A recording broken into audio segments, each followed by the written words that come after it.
Hello, my crafty friends. I sure hope you're having a fabulous day. My name is Robyn Pitts with Sir Chauncey Rocco Creative Designs.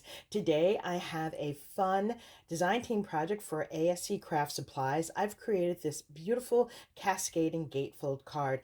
I had seen several of these on Pinterest. However, the tutorial that I followed was by Sam Colcott. She's from Mixed Up Crafts. The paper collection that I used is Mintay Glam. I have created several projects using this beautiful paper collection. If you haven't seen my projects, please check the link below for a playlist of all of my Glam projects. This project measures 5 by 7 inches, and on the outside I have a belly band. Let me give you a closer look. On the front I have fussy cut some of the images from the paper collection, and I've used a chipboard piece that says come and play.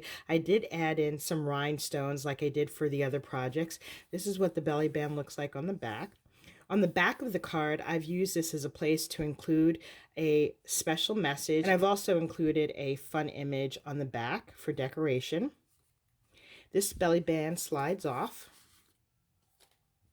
And you've got this beautiful paper. I do have it double matted. And the card sits up just like so. On the side, I have 2 layers that I've matted. I've got a solid textured paper in the back, which is this beautiful pink. And I love this cascading piece here. I did include some rhinestones here on the leopard print layers. We've got more fussy cut details here on the top of these panels.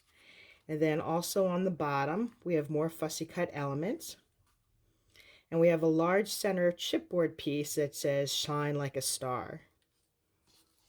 Here's a side view of it. This is what the back looks like. And then here is the other side. This project is really fun and easy to make. I will be doing a separate video which shows you 2 ways that you can make this cascading card. One completely by hand, and the other is using a digital file. This concludes my review of my cascading gatefold card. Hopefully I've inspired you with new and creative ideas. If you like this video, please take a moment to give me a thumbs up, leave a message, and don't forget to subscribe to my channel. Please be sure to check back to see the other fun projects that I've created with this Mintay Glam collection. Thanks so much for joining me, and I look forward to seeing you soon. Bye for now, and happy crafting.